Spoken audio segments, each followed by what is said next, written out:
Okay, so that is the bike check of my friend's bike. It's a Gary Fisher Opie 2010, and he got Bontrager's grip and tech tools and brake lever,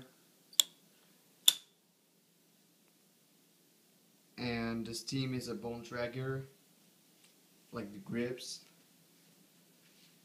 His forks is a SR Suntour V2,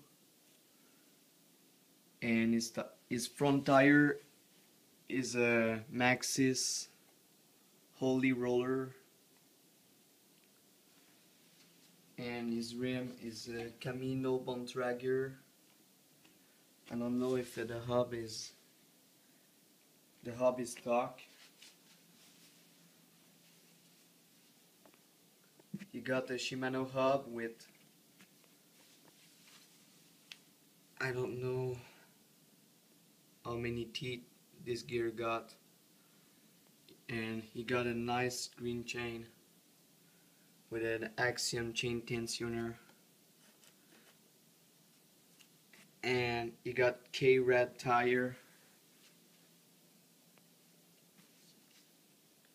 and a Gary Fisher seat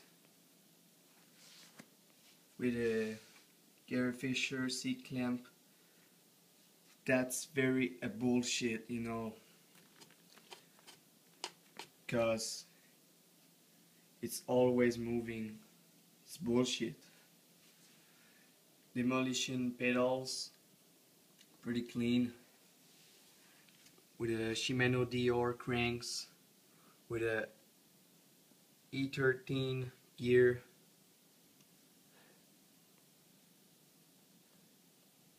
So that's it. Thanks for watching.